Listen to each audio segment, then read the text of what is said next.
전 세계가 놀랐습니다. 연간 17조 9천억 원 규모의 캄보디아 스캠 산업. 그 부패의 고리 속에서 330명의 한국인이 사라졌습니다. 그리고 한 청년이 고문 끝에 숨졌죠. 캄보디아 정부는 침묵했고 세계는 외면했습니다. 그 순간 대한민국의 반격이 시작됐습니다. 우리는 단 한 명의 국민도 포기하지 않는다. 그 단호한 한마디와 함께 48시간 만에 합동 대응팀이 결성되고 특수수사관과 외교관이 현장으로 향했습니다. 그리고 단 3일 만에 전 세계의 헤드라인이 뒤바뀌었습니다. 총 한 발 쏘지 않고 캄보디아를 무릎 꿇린 나라. 지금부터 그 믿을 수 없는 이야기의 전말을 공개합니다. 제가 한국을 완전히 틀리게 봤다는 걸 인정해야겠습니다.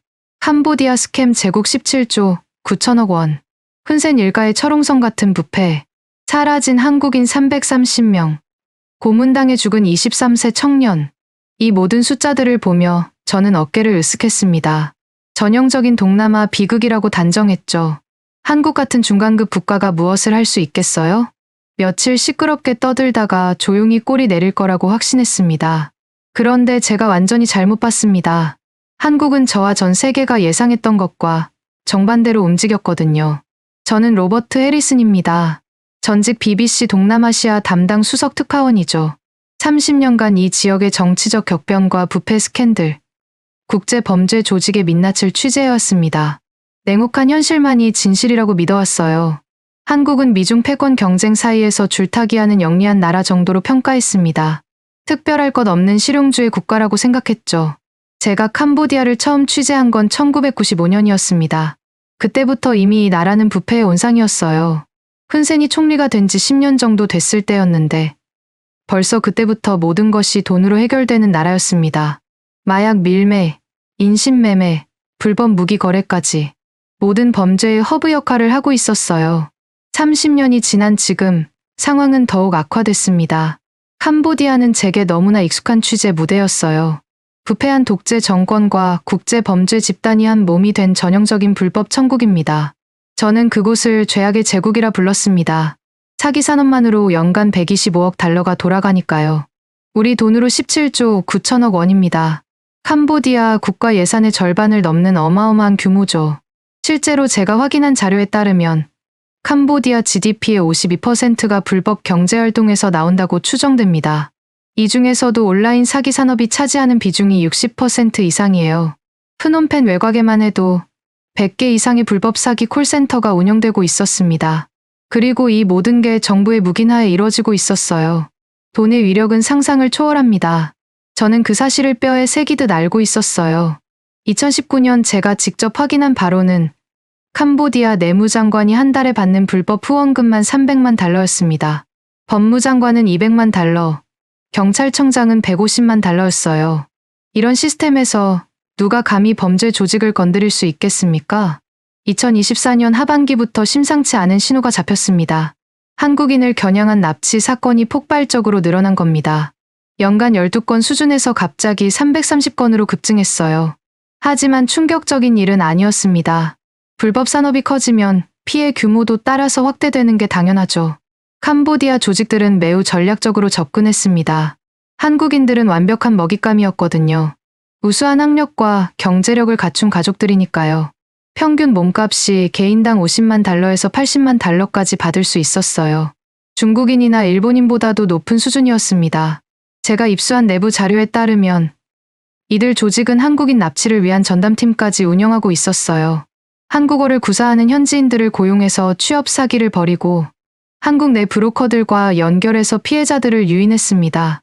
매우 체계적이고 조직적인 범죄였어요. 저는 이 현상을 단순한 범죄 시장 성장으로 분석했습니다. 감정은 철저히 배제했죠. 오직 팩트에만 집중했어요. 30년간 이런 식으로 분석해왔고 항상 제 예측이 맞아떨어졌거든요. 그런데 한국인 대학생 한 명이 캄보디아에서 끔찍한 고문을 받다가 숨지는 사건이 터졌습니다. 박민수라는 23세 청년이었어요. 컴퓨터공학과 4학년으로 해외 인턴십 기회를 찾다가 사기 조직에 덫에 걸린 겁니다. 제가 확인한 바로는 박민수 군은 3개월간 감금되어 있었어요.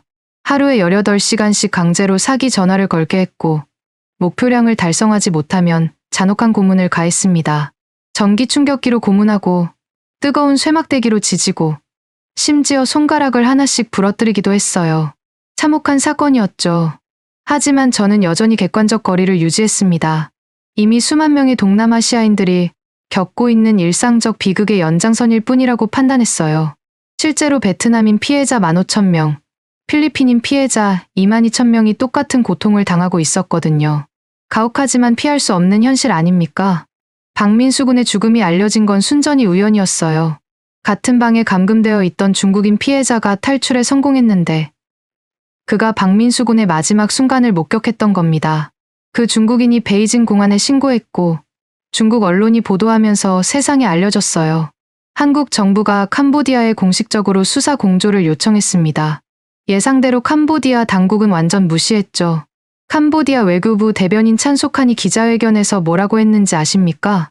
한국이 근거도 없는 주장을 하고 있다. 우리나라에는 그런 조직이 존재하지 않는다. 이는 캄보디아의 국가 이미지를 실추시키려는 악의적 시도다. 뻔뻔한 거짓말이었어요. 국제 공조 요청의 80% 이상을 거부하는 게 그들의 표준 행태였으니까요. 저는 이런 결과를 당연하게 받아들였습니다. 17조 9천억 원짜리 황금알을 낳는 거위를 포기할 정권은 지구상에 존재하지 않는다고 확신했거든요. 더 가증스러운 일도 벌어졌습니다. 캄보디아 정부는 오히려 공세적으로 나왔어요. 한국의 주장을 악의적 과장이라고 맹비난하기 시작한 겁니다. 캄보디아는 안전하고 평화로운 관광 천국이라고 선전했어요.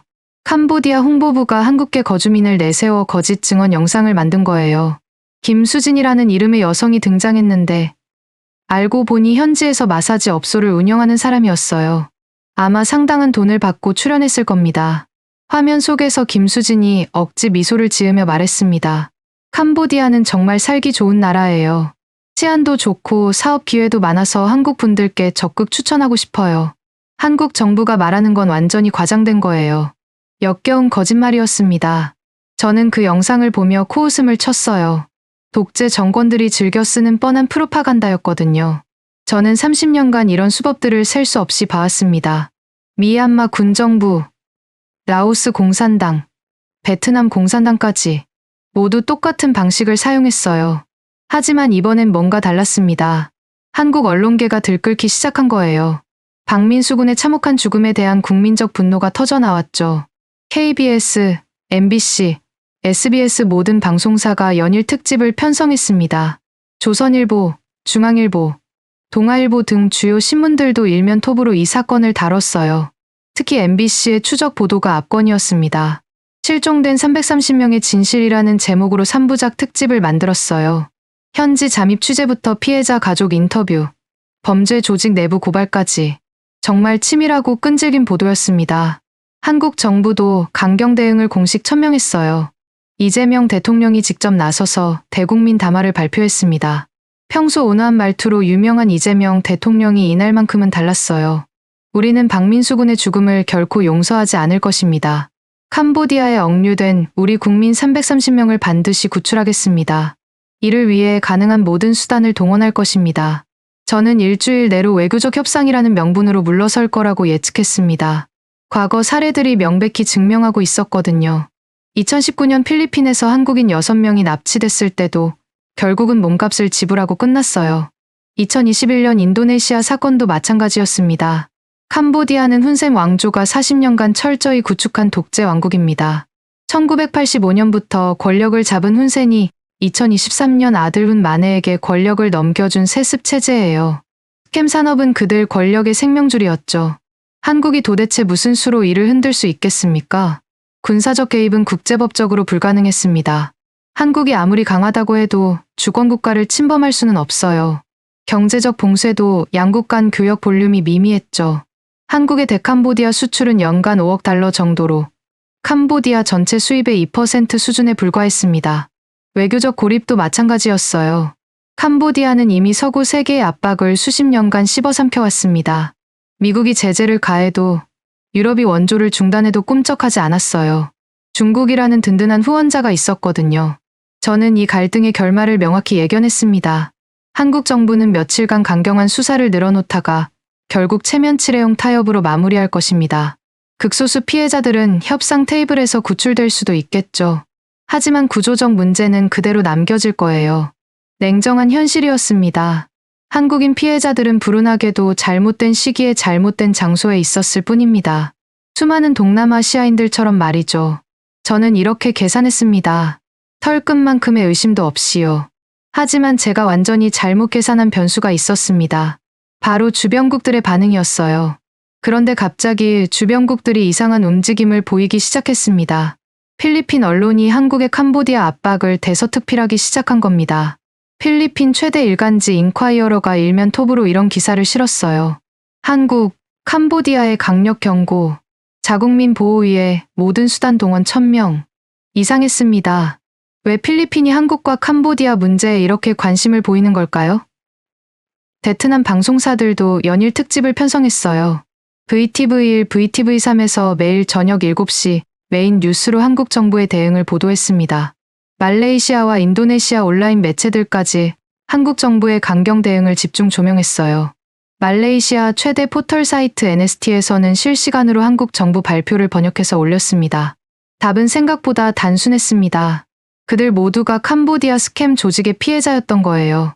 제가 확인한 정확한 수치로는 필리핀인 22,000명, 베트남인 15,000명, 말레이시아인 8,500명, 인도네시아인 12,000명이 캄보디아에서 강제 노역에 시달리고 있었습니다. 하지만 그들 정부는 모두 무력했어요. 캄보디아 당국의 뻔뻔한 거부에 속수무책이었죠. 필리핀 정부는 3년째 외교적 항의만 반복하고 있었고, 베트남은 아예 공개적으로 문제제기조차 하지 못하고 있었어요. 그런데 한국이 나타났습니다. 동남아시아 국민들은 마침내 희망을 발견한 거예요.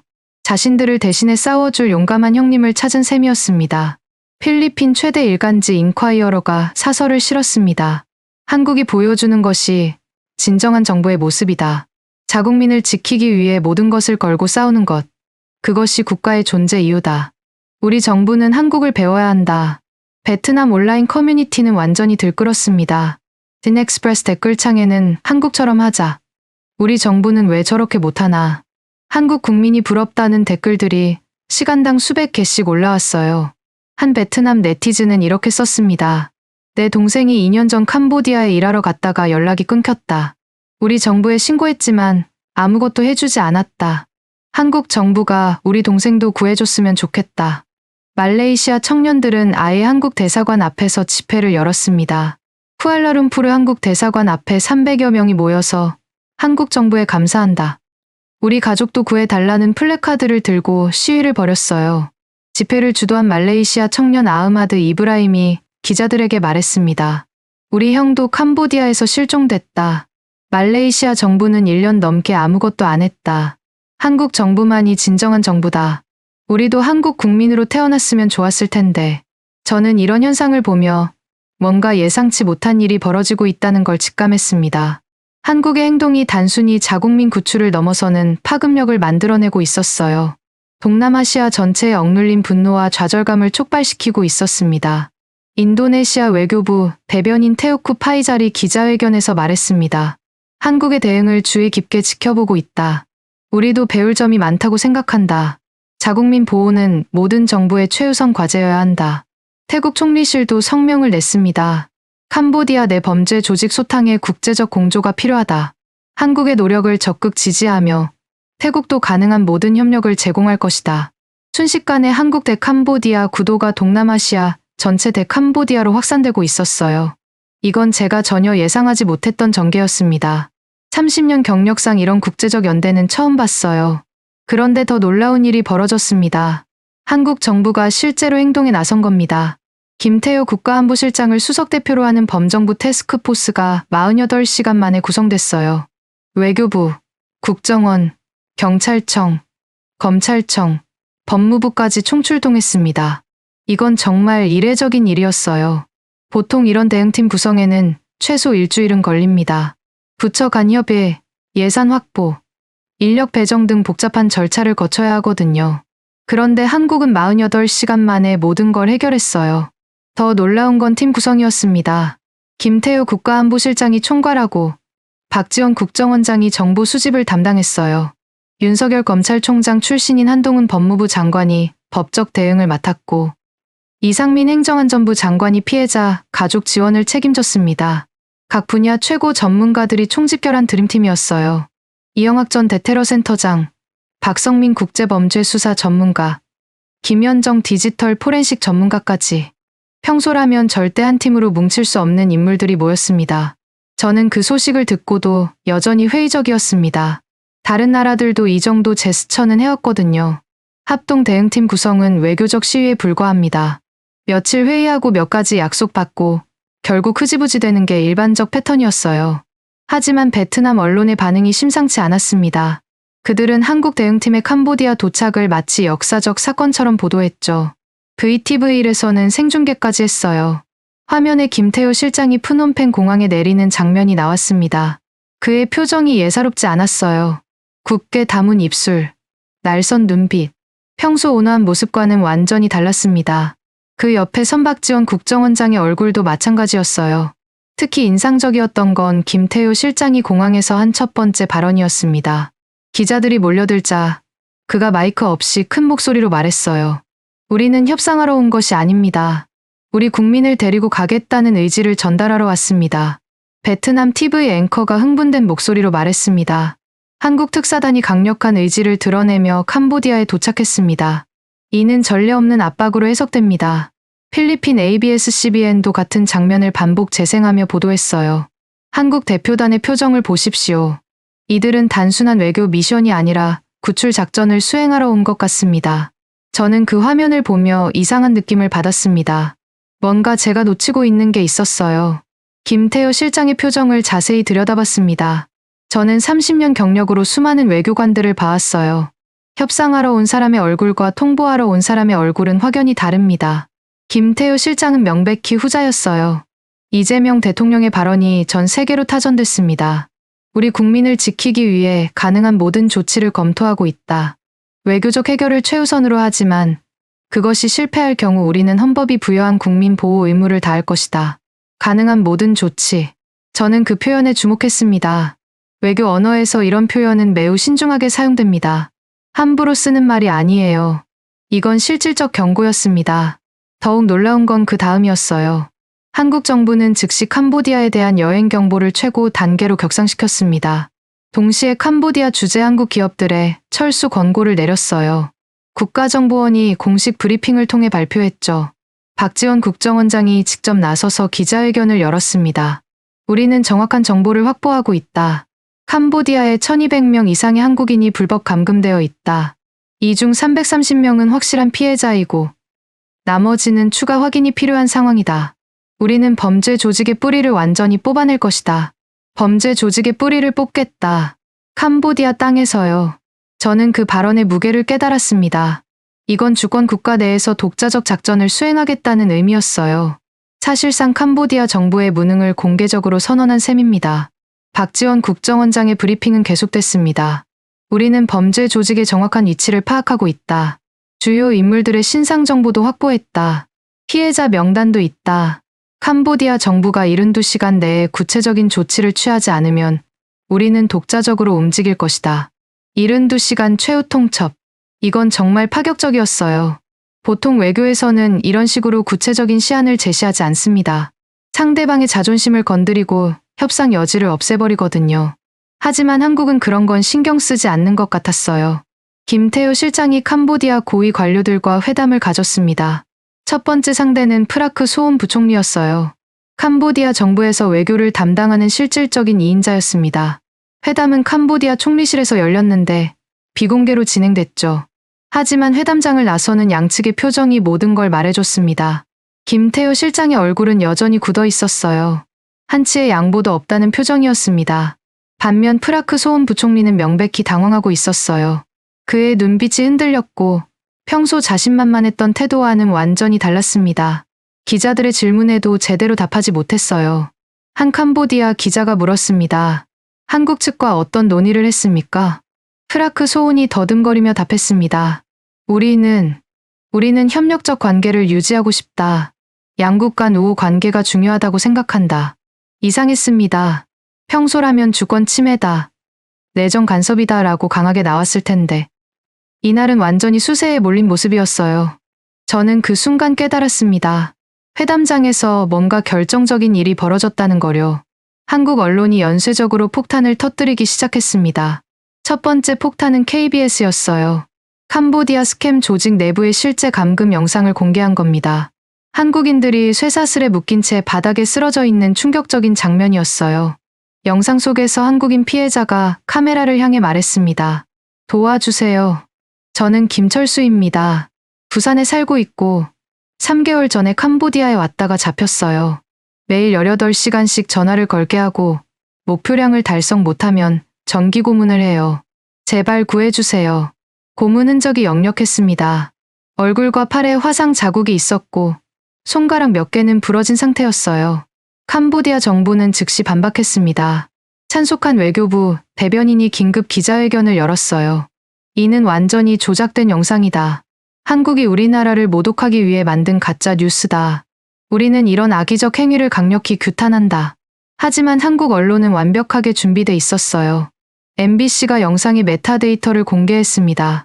촬영 시각, 위치 좌표, 심지어 건물 내부 구조까지 상세히 분석해서 내놨어요. 이 영상은 2024년 11월 15일 오후 3시 42분 캄보디아 프놈펜시 센속 지구에 위치한 황금궁정 건물 7층에서 촬영됐습니다. GPS 좌표는 북위 11.5564도, 동경 104.9282도입니다. 디지털 포렌식 전문가 김현정 박사가 직접 나와서 설명했어요. 메타데이터를 조작하는 것은 기술적으로 거의 불가능합니다. 이 영상은 100% 진짜입니다. SBS는 더 나아갔습니다. 캄보디아 정부 관료들과 범죄 조직 간의 비밀 계좌 거래 내역을 공개한 거예요. 훈 마넷 총리의 아들 훈 마넷 육군 참모 총장 명의의 계좌로 매달 200만 달러씩 입금되는 내역이 적나라하게 드러났습니다. JTBC는 통화 녹음까지 공개했어요. 캄보디아 내무장관 사르크행이 범죄 조직 두목이 민과 수수료를 협상하는 음성이었습니다. 이번 달 목표는 500명이다. 1인당 5만 달러씩 받아야 한다. 너무 많은 것 아닙니까? 3만 달러면 어떨까요? 안 된다. 위에서 압박이 심하다. 5만 달러 아니면 거래 중단이다. 생생한 범죄 증거였어요. 캄보디아 정부의 거짓말이 완전히 무너졌습니다. 저는 충격을 받았어요. 한국 언론의 이 추적 능력은 뭡니까? 이건 단순한 취재 수준을 넘어섰습니다. 해외 계좌 추적, 통화 감청, 위성 영상 분석까지. 이건 정보기관 수준의 능력이었어요. 그리고 깨달았어요. 한국 언론 뒤에 국정원이 있다는 거요. 그들은 완벽하게 협력하고 있었습니다. 언론이 전면에 나서고 정보기관이 뒤에서 지원하는 구조였죠. 이건 국가 차원의 총력전이었습니다. 박지원 국정원장이 다시 기자회견을 열었습니다. 이번에는 더욱 구체적인 정보를 공개했어요. 우리는 캄보디아 내 47개 불법 사기 단지의 정확한 위치를 파악하고 있다. 주요 인물 127명의 신상 정보도 확보했다. 한국인 피해자 330명의 명단과 현재 상태도 파악하고 있다. 그는 스크린에 위성 사진을 띄웠습니다. 프놈펜 외곽의 한 건물 단지였어요. 이곳은 황금성 컴플렉스입니다. 15개 동으로 구성되어 있고 각 동마다 100명씩 총 1,500명의 외국인이 감금되어 있습니다. 이 중 한국인은 85명입니다. 너무나 구체적이고 정확한 정보였어요. 이런 정보를 어떻게 입수한 걸까요? 박지원 국정원장이 설명했습니다. 우리는 3개월 전부터 캄보디아 내부의 정보망을 구축해왔다. 현재 12명의 요원이 현지에서 활동하고 있고 30명의 현지 협력자가 정보를 제공하고 있다. 정말 대단했습니다. 한국 정부가 이 문제를 얼마나 진지하게 받아들이고 있는지 알 수 있었어요. 박지원 국정원장의 마지막 발언이 압권이었습니다.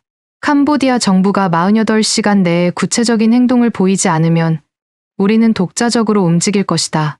우리는 이미 모든 준비를 마쳤다. 저는 그 발언을 듣고 소름이 돋았습니다. 이건 사실상 작전 개시 선언이었어요. 그런데 동남아시아 각국의 반응이 더욱 뜨거워졌습니다. 필리핀 군사 전문가 라모스 장군이 TV에 출연해서 분석했어요. 한국은 지금 캄보디아에 마지막 기회를 주고 있다. 하지만 그 시간은 매우 짧을 것이다. 한국의 눈빛을 보라. 그들은 진심이다. 캄보디아가 현명한 선택을 하기를 바란다. 베트남 군사연구소 응웬 박사도 비슷한 분석을 내놨어요. 한국의 대응은 매우 체계적이고 전문적이다. 이는 오랫동안 준비된 작전으로 보인다. 캄보디아는 한국의 능력을 과소평가하지 말아야 한다. 진심이라는 단어가 제 머릿속에서 계속 맴돌았습니다. 30년간 수많은 국가들의 외교적 엄포를 봐왔어요. 대부분은 그저 빈말에 불과했죠. 강경하게 나가는 척하다가 결국 적당히 타협하고 마는 게 국제 외교의 일반적 패턴이었습니다. 하지만 한국은 완전히 달랐어요. 그들의 움직임에는 조금의 빈틈도 보이지 않았습니다. 언론을 통한 여론 공세, 외교적 압박, 여행 경보 격상, 독자 작전 가능성 시사까지 모든 카드가 치밀하게 계산돼서 연결되고 있었죠. 이건 즉흥적인 대응이 절대 아니었어요. 처음부터 철저하게 계획된 작전이었습니다. 한국은 처음부터 이렇게 움직일 준비가 완벽하게 돼 있었던 겁니까? 저는 제 분석 노트를 다시 꺼내 들었습니다. 그리고 지금까지 제가 놓쳤던 변수들을 하나하나 다시 검토하기 시작했어요. 한국의 국민 우선주의라는 게 있습니다. 저는 그걸 단순한 정치적 구호 정도로 봤었어요. 표를 얻기 위한 레토릭 정도로 치부했죠. 하지만 완전히 틀렸습니다. 이재명 대통령의 과거 발언들을 다시 찾아봤어요. 2022년 대선 당시 그가 했던 말이 기억났습니다. 저는 대한민국 어디서든, 세계 어디서든 위험에 처한 우리 국민이 있다면 반드시 구해내겠습니다. 그것이 대통령의 가장 중요한 임무입니다. 당시에는 선거용 멘트라고 생각했어요. 하지만 지금 보니 그는 진짜였습니다. 국민 한 명, 단 한 명을 위해서라도 국가 전체가 총동원되어 움직이고 있었습니다. 이건 제가 30년 경력상 단 한 번도 본 적 없는 광경이었어요. 그리고 한국의 숨겨진 힘들을 발견했습니다. 첫 번째는 언론의 힘이었습니다. 한국 언론은 단순히 보도하는 게 아니라 실제로 수사하고 있었어요. 정보기관 수준의 자료를 확보하고 분석하고 공개했습니다. 이건 다른 나라에서는 상상하기 어려운 일이었어요. 제가 확인한 바로는 한국의 주요 언론사들은 자체 조사보도팀을 운영하고 있었어요. KBS 추적 60분 팀, MBC 스트레이트 팀, SBS 그것이 알고 싶다 팀, JTBC 뉴스룸 팀까지. 각각 10명 이상의 전문 기자들이 months 단위로 한 건의 사건을 파헤치고 있었습니다. 두 번째는 국민의 힘이었습니다. 한국 국민들은 정부의 강경 대응을 100% 지지하고 있었어요. 제가 확인한 여론조사 결과 96%가 더 강하게 압박하라고 답했습니다. 이런 국민적 단합은 정부에게 엄청난 뒷받침이 되고 있었죠.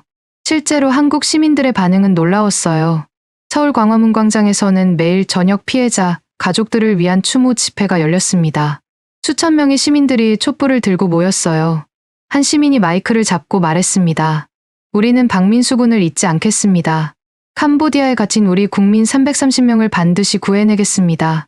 정부는 모든 수단을 동원하십시오. 온라인에서도 마찬가지였어요. 네이버, 다음 등 주요 포털 사이트의 실시간 검색어 1위는 계속 캄보디아 한국인 납치였습니다.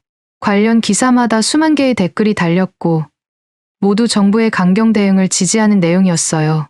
세 번째는 전문가들의 힘이었습니다. 한국은 각 분야 최고 전문가들을 즉시 투입할 수 있는 시스템을 갖추고 있었어요. 디지털 포렌식 전문가, 금융 추적 전문가, 국제법 전문가들이 실시간으로 지원하고 있었습니다. 특히 인상적이었던 건 민간 전문가들의 자발적 참여였어요. 해외 금융거래 추적 전문가 이상원 박사는 자비로 캄보디아에 가서 범죄 조직의 자금줄을 추적했습니다. 사이버 보안 전문가 김지혜 박사는 범죄 조직의 통신망을 분석해서 정보를 제공했어요. 마지막으로 가장 중요한 건 정치권의 힘이었어요. 여야가 하나로 뭉쳐서 정부를 지지하고 있었습니다. 국정감사도 중단하고 모든 정치적 갈등을 뒤로 미뤘어요. 오직 국민 구출에만 집중하고 있었습니다. 국회에서는 여야 만장일치로 캄보디아 사기 피해자 구출 결의안을 통과시켰어요. 국회의장 김진표가 직접 낭독했습니다. 대한민국 국회는 캄보디아에서 고통받고 있는 우리 국민들의 즉시 석방을 강력히 요구한다. 정부가 국민 구출을 위해 취하는 모든 조치를 전적으로 지지한다. 이 모든 힘들이 하나로 합쳐져서 엄청난 파워를 만들어내고 있었어요. 캄보디아가 상대하고 있는 건 단순히 한국 정부가 아니었습니다. 한국이라는 나라 전체 5천만 명의 집념과 분노였어요. 캄보디아 정부가 침묵에 들어갔습니다. 그들은 며칠째 아무런 공식 입장도 내놓지 않고 있었죠. 그 침묵이 오히려 모든 걸 웅변으로 말해주고 있었습니다. 그들은 두려워하고 있었어요. 한국의 다음 행동이 무엇일지 예측할 수 없어서 공포에 떨고 있었던 겁니다. 제가 현지 정보원들을 통해 확인한 바로는 캄보디아 정부 내부는 완전히 패닉 상태였어요. 훗 만에 총리는 연일 긴급회의를 소집했고 주요 강요들은 대책 마련에 골몰하고 있었습니다. 특히 국방장관 차프림과 내무장관 사르크행이 심각한 우려를 표명했다고 해요. 그들은 한국이 정말로 군사 행동을 할 가능성을 배제할 수 없다고 판단하고 있었습니다. 저는 그제야 인정할 수밖에 없었습니다. 제 예측이 완전히 빗나갔다는 거요. 한국은 일주일 안에 꼬리를 내리지 않을 거예요. 오히려 시간이 갈수록 압박의 강도를 더욱 높여갈 게 분명했습니다. 그들은 대화를 하러 온 게 아니었어요. 선언을 하러 왔던 겁니다. 그리고 그 선언에는 진심이 담겨 있었습니다. 그리고 그 힘은 이미 작동하기 시작했습니다. 동남아시아 각국이 하나둘씩 한국 편에 서기 시작한 거예요. 첫 번째로 움직인 건 태국이었습니다. 프라유 총리가 직접 나서서 기자회견을 열었어요. 태국은 캄보디아 내 범죄 조직 소탕을 위해 한국과 모든 분야에서 협력할 것이다. 우리 국민들도 피해를 당하고 있다. 더 이상 방치할 수 없다. 이건 단순한 외교적 수사가 아니었어요. 태국이 공개적으로 한국 편에 서겠다고 선언한 거나 다름없었습니다. 캄보디아 입장에서는 악몽 같은 시나리오였죠.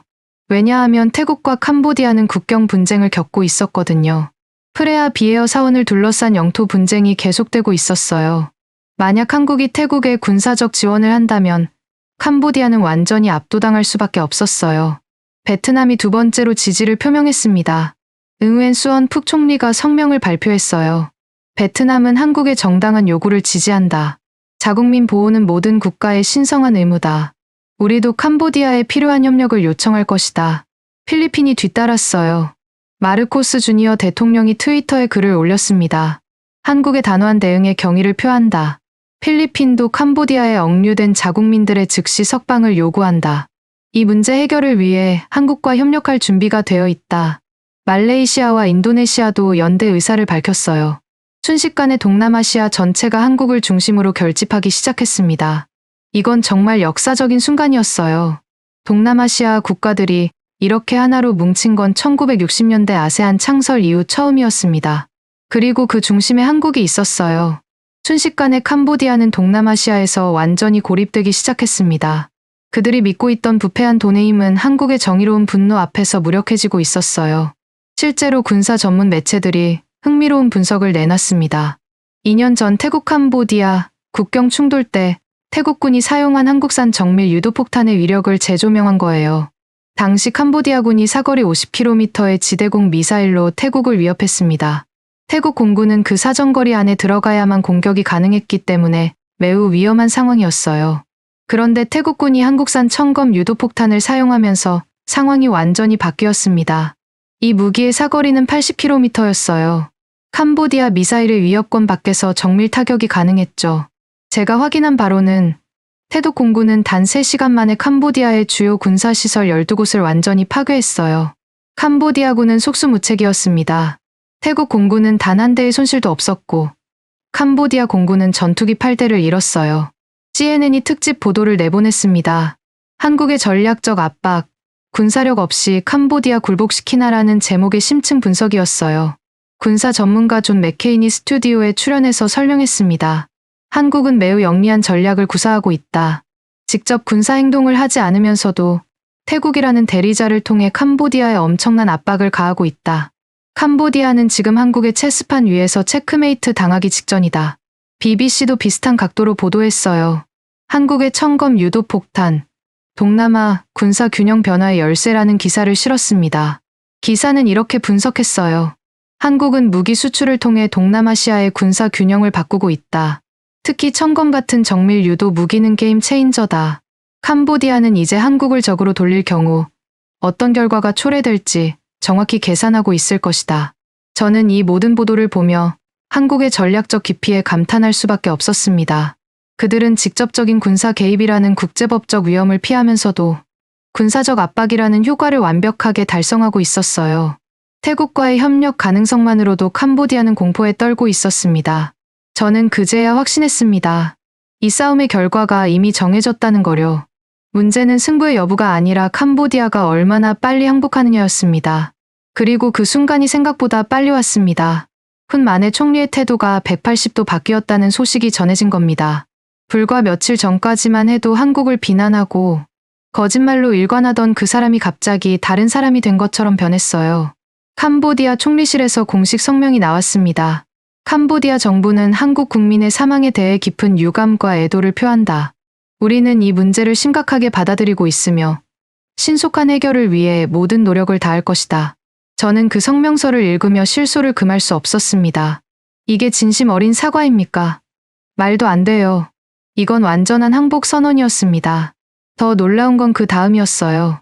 훈 만에 총리가 한국 대표단과 직접 만나겠다고 요청한 겁니다.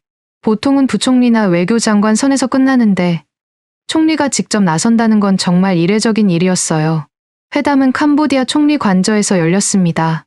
전 세계 언론이 몰려들었고 생중계로 진행됐어요. 훈 만에 총리가 회담장에 들어서는 장면부터 모든 게 상징적이었습니다. 그의 얼굴을 보세요. 경직된 표정, 굳어버린 미소, 어색하게 내미는 손. 평소 자신만만했던 모습과는 완전히 달랐어요. 김태효 실장과 악수하는 그 손이 미세하게 떨리고 있었습니다. 제 눈에는 그게 너무나 선명하게 보였어요. 저는 30년간 수많은 권력자들의 몰락을 지켜봤습니다. 그래서 압니다. 저건 패배한 사람의 몸짓이라는 거요. 회담은 2시간 동안 진행됐습니다. 내용은 비공개였지만 회담이 끝난 후 양측의 표정만 봐도 결과를 알 수 있었어요. 김태효 실장은 만족스러운 미소를 지었고 훈 만에 총리는 완전히 기가 죽어 있었습니다. 공동 성명이 발표됐습니다. 내용이 정말 놀라웠어요. 캄보디아 정부는 범죄 조직에 납치된 모든 외국인의 즉시 석방을 위해 특별수사팀을 구성한다. 도주 중인 용의자들을 반드시 체포하겠다. 한국인 피해자 보호를 위해 모든 노력을 다하겠다. 스캠 조직 소탕에 한국과 전폭적으로 협력하겠다. 완전한 무조건 항복이었습니다. 캄보디아가 자신들의 핵심 수입원인 스캠 산업을 포기하겠다고 선언한 거나 다름없었어요. 하지만 진짜 재미있는 건 따로 있었어요. 비공식 채널을 통해 흘러나온 정보였습니다. 캄보디아 정부 내부에 누군가가 외신 기자에게 귀띔한 내용이었죠. 로이터 통신 기자가 보도했습니다. 캄보디아 정부 고위 관계자에 따르면 훈 만에 총리는 회담에서 한국 측에 절실하게 요청했다고 한다. 제발 태국과 군사협력을 하지 말아달라. 우리가 모든 걸 해결하겠다고 애원했다는 것이다. 저는 그 보도를 보는 순간 소름이 돋았어요. 동시에 통쾌함도 느꼈습니다. 이게 바로 오만의 대가구나 싶었습니다. 17조 9천억 원이라는 더러운 돈을 믿고 부패한 권력을 믿고 한국을 우습게 본 대가 말이에요. 이제 그들은 한국 앞에서 무릎 꿇고 애원하고 있었습니다. 생각해보세요. 태국과 손잡지 말아달라는 말이 뭘 의미하는 겁니까? 한국산 무기가 무섭다는 고백 아닙니까? 천검 유도폭탄이 80km 밖에서 날아와 자신들을 폭격할지 모른다는 공포 아닙니까? 태국 공군이 다시 한번 그 무서운 무기를 들고 나타날까봐 떨고 있는 겁니다. 한국 대응팀은 그 즉시 성과를 내기 시작했어요. 박지원 국정원장이 직접 현장 지휘에 나섰고 정보 요원들이 밤낮 없이 수색 작업을 벌였습니다. 첫 번째 성과는 프놈펜 외곽 황금성 컴플렉스에서 나왔어요. 한국인 85명이 구금되어 있던 곳이었습니다. 캄보디아 경찰과 한국 요원들이 합동으로 급습했어요. 현장 상황이 생생하게 보도됐습니다. 철문이 열리자 수십 명의 한국인들이 쏟아져 나왔어요. 모두 야위고 상처투성이었지만 구출됐다는 안도감에 눈물을 흘렸습니다. 한 피해자가 카메라 앞에서 말했어요. 3개월 동안 지옥 같았습니다. 하루 18시간씩 전화를 걸게 하고 목표를 달성 못하면 정기 고문을 했어요. 대한민국이 저를 포기하지 않았어요. 끝까지 찾아왔습니다. 두 번째 구출은 시아누크빌에서 이뤄졌어요. 해안가 리조트로 위장한 불법 사기 단지였습니다. 여기서도 한국인 67명이 무사히 구출됐어요. 세 번째는 바탄방 지역이었습니다. 농장으로 위장한 곳에서 한국인 43명이 더 발견됐어요. 불과 48시간 만에 총 195명의 한국인이 구출됐습니다. 아직 135명이 더 남아있었지만 이미 그들의 위치도 파악된 상태였어요. 캄보디아 경찰은 이제 한국 수사관들 뒤에서 고분고분 따라다니고 있었습니다. 한 달 전까지만 해도 콧방귀도 뀌지 않던 그들이 말이에요. 캄보디아 경찰청장 네트 사부나가 직접 나와서 기자회견을 열었어요. 우리는 한국과의 협력을 통해 모든 범죄 조직을 뿌리 뽑을 것이다. 더 이상 이런 일이 발생하지 않도록 최선을 다하겠다. 정말 180도 달라진 태도였어요. 구출된 피해자들의 모습이 연일 뉴스에 나왔습니다. 야위고 지쳐 보였지만 그들의 얼굴에는 살아났다는 안도감이 가득했어요. 가족들과 영상통화하는 장면들도 공개됐는데 정말 감동적이었습니다. 한 피해자는 어머니와 통화하면서 울었어요. 엄마, 살아서 돌아갈게요. 대한민국이 저를 구해줬어요. 또 다른 피해자는 아내와 아이들에게 말했습니다. 미안해. 아빠가 너무 무모했어. 이제 집에 갈 수 있어. 우리나라가 아빠를 찾아줬어. 이런 장면들을 보며 저는 목이 메는 걸 느꼈어요. 동남아시아 언론들의 반응은 폭발적이었습니다. 베트남 언론이 대서특필했어요. 한국, 불과 2주 만에 완벽한 구출 성공. 캄보디아, 한국 압박의 완전 항복이라는 제목의 기사가 메인을 장식했습니다. 댓글창은 완전히 폭발했어요. 한국이 부럽다. 진짜 부럽다. 우리 정부는 대체 뭐 하는 거냐? 한국처럼 국민을 지키는 나라가 진짜 선진국이다. 필리핀 소셜미디어는 더 뜨거웠어요. 한 필리핀 네티즌은 이렇게 썼습니다. 우리 형도 캄보디아에 갇혀 있어요. 필리핀 정부는 3년째 아무것도 안 하고 있는데 한국 정부님, 우리 형도 좀 구해주실 수 있나요? 절박한 호소였습니다. 저는 그 글을 읽으며 가슴이 아팠어요. 말레이시아에서도 비슷한 목소리가 터져 나왔습니다. 캄보디아에 갇힌 말레이시아 국민이 수천 명입니다. 우리 정부는 한국을 배워야 해요. 한국이 보여준 게 바로 진짜 국력입니다. 군대나 돈이 아니라 국민을 향한 진심이에요. 인도네시아에서는 아예 한국 국기를 든 시위가 벌어졌어요. 자카르타 시내에서 수백 명이 모여서 인도네시아도 한국처럼 우리 정부는 한국을 배우라고 외쳤습니다. 저는 이 모든 반응을 보며 전율했습니다. 한국은 자국민 195명을 구출한 게 아니었어요. 그들은 아시아 전역에 충격파를 던진 겁니다. 이게 정부가 해야 할 일이다라는 새로운 기준을 제시한 거예요. 훈 만에는 계속 무릎을 꿇어야 했습니다. 그는 추가 성명을 냈어요. 스캠 조직은 캄보디아의 치욕입니다. 우리 스스로 이 범죄를 완전히 뿌리 뽑겠습니다. 한국을 비롯한 국제사회의 협력을 구합니다. 웃긴 일입니다. 불과 한 달 전까지만 해도 그 조직들을 비호하고 뒷돈 받아먹던 사람들이 이제는 치욕이라고 부르고 있어요. 왜 태도가 바뀌었을까요? 간단합니다. 한국과 태국 연합작전이 두려웠던 겁니다. 우리가 알아서 할 테니 태국은 개입하지 말아 달라는 절규였어요. 한국산 무기로 무장한 태국 공군이 자신들 머리 위를 날아다니는 악몽을 피하고 싶었던 겁니다. CNN이 특집을 내보냈습니다. 한국의 완벽한 승리, 한 발의 총성도 없이. 국제관계 전문가 조지프 나이가 스튜디오에서 감탄했어요. 이건 21세기 외교의 교과서에 실려야 합니다. 한국은 군사행동 없이 완벽한 승리를 거뒀어요. 언론 공세, 경제 압박, 그리고 동맹국을 통한 간접 압박까지. 이 모든 걸 완벽하게 조합해서 캄보디아를 무릎 꿇렸습니다. BBC는 더 재미있는 분석을 내놨어요. 21세기형 전쟁, 한국이 보여준 새로운 방식. 진행자가 말했습니다. 주목할 점은 청검 유도폭탄입니다. 실제로 한 발도 발사하지 않았어요. 하지만 그 존재만으로 캄보디아를 공포에 떨게 만들었습니다. 이게 바로 현대전입니다. 무기의 위력이 아니라 무기의 존재 자체가 억제력이 되는 거죠. 일본 언론은 한국의 전략을 단계별로 분석했어요. 마치 바둑 수순을 설명하듯이요. 일수 언론으로 진실 폭로하여 국제 여론 조성. 이수 대응팀 파견으로 강력한 의지 과시. 3수 동남아시아 연대 구축으로 캄보디아 고립. 4수 태국 카드로 군사적 위협 가하기. 5수 캄보디아 완전 항복 받아내기. 완벽한 승부였습니다. 저는 이 모든 보도를 보며 인정할 수밖에 없었어요. 제가 30년간 본 그 어떤 외교 작전보다 예술적이었다고 말이에요. 한국은 한 발의 총도 쏘지 않았어요. 한 명의 군인도 보내지 않았습니다. 그런데 완벽한 승리를 거뒀어요. 훈 만해 총리가 김태효 실장을 배웅하는 장면이 포착됐습니다. 그는 90도로 허리를 숙였어요. 불과 몇 주 전 오만하게 한국을 조롱하던 그 모습은 온데간데 없었습니다. 이제 그는 한국 앞에서 한없이 작아져 있었어요. 저는 그 장면을 보며 깨달았습니다. 이건 단순한 범죄 소탕 작전이 아니었다는 거요. 이건 아시아의 질서가 바뀌는 순간이었습니다. 한국이라는 나라가 국민 한 명의 가치가 얼마나 무거운지를 온 아시아에 각인시킨 역사적 순간이었어요. 며칠 뒤 구출된 한국인 330명 전원이 인천공항에 도착하는 장면이 생중계됐습니다. 저는 그냥 지나칠 수 없어서 컴퓨터 화면에 붙어 있었어요. 정부 전용기 3대가 차례로 착륙했습니다. 비행기 문이 열리고 피해자들이 하나 둘씩 내려왔어요.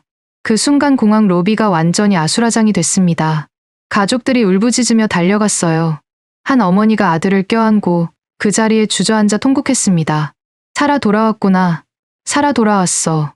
목이 쉰 목소리였어요. 아내가 남편의 얼굴을 두 손으로 감싸 쥐고는 눈물을 쏟아냈습니다. 걱정했어. 정말 걱정했어. 아이가 아빠 다리를 붙잡고 떨어지지 않았어요. 아빠, 아빠, 다시는 어디 가지 마요. 저는 그 장면을 보며 이상한 경험을 했어요. BBC에서 30년을 일하며 냉정한 관찰자였던 사람이 말이에요. 눈시울이 뜨거워지는 걸 막을 수가 없었습니다. 손등으로 눈가를 훔쳤어요. 공항 천장에는 대형 현수막이 걸려 있었습니다. 잘 돌아왔습니다. 대한민국이 여러분을 지켰습니다. 그 아래로 공항 직원들이 박수를 치고 있었어요. 지나가던 일반 승객들도 멈춰서 박수를 쳤습니다. 한국 전체가 이들을 환영하고 있었어요. 한 피해자가 기자들 앞에 섰습니다. 박민호라는 29세 청년이었어요. 그는 떨리는 목소리로 말했습니다. 저는 포기했었어요. 캄보디아에서 죽는 줄 알았어요. 매일 18시간씩 사기 전화를 걸게 하고 목표를 달성 못하면 고문했어요. 그런데 우리나라가 절 포기하지 않았어요. 끝까지 찾아왔어요. 대한민국 국민이라는 게 이렇게 자랑스러운 줄 몰랐습니다. 그는 더 이상 말을 잇지 못하고 고개를 숙였어요. 또 다른 피해자인 김소영 씨가 말했습니다. 저는 간호사인데 캄보디아에서 봉사활동을 하러 갔다가 납치됐어요. 4개월 동안 지옥 같았어요. 그런데 뉴스에서 우리나라가 저희를 구하려고 전력을 다하고 있다는 걸 봤을 때 눈물이 났어요. 아, 내가 정말 소중한 존재구나 하는 생각이 들었어요. 저는 화면을 보며 멍하니 앉아 있었습니다. 이게 국가구나 싶었어요. 진짜 국가는 이런 거구나. 국민 한 명 한 명을 끝까지 지켜내는 게 국가구나. 제가 30년간 취재했던 그 수많은 나라들 중에서 이런 모습을 보여준 나라가 있었던가요? 그리고 저는 깨달았습니다. 한국의 진짜 힘이 무엇인지를요. 그건 GDP나 군사력이 아니었어요. 국민을 향한 진심이었습니다. 끝까지 포기하지 않는 집념이었어요. 그리고 그 모든 걸 하나로 묶어내는 국민적 단합이었습니다. 김태효 같은 외교관이 국민을 지키기 위해 나서고 박지원 같은 정보통이 모든 역량을 동원하고 언론은 밤낮 없이 진실을 파헤치고 국민들은 그 모든 걸 지지하며 하나로 뭉치는 나라, 그게 한국이었어요. 캄보디아가 상대하고 있던 건 단순히 한국 정부가 아니었습니다. 한국이라는 나라 전체의 집념이었어요. 5천만 명의 분노와 사랑이었습니다. 이건 이길 수 없는 싸움이었어요. 한국은 세계에 증명했습니다.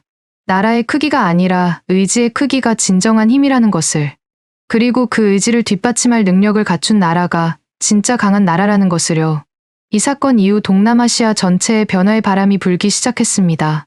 각국 정부들이 자국민 보호에 더욱 적극적으로 나서기 시작한 거예요. 태국 정부는 자국민 해외보호특별법을 제정했습니다. 베트남은 외교부 산하에 국민보호청을 신설했어요. 필리핀은 해외 국민 구출 전담팀을 만들었고 말레이시아는 관련 예산을 3배로 늘렸습니다. 모두 한국을 벤치마킹한 것들이었어요. 한국이 새로운 기준을 제시한 겁니다. 앞으로도 전 세계 어디서든 한국인이 위험에 처하면 대한민국은 반드시 나설 것입니다. 왜냐하면 이제 온 세계가 알고 있으니까요.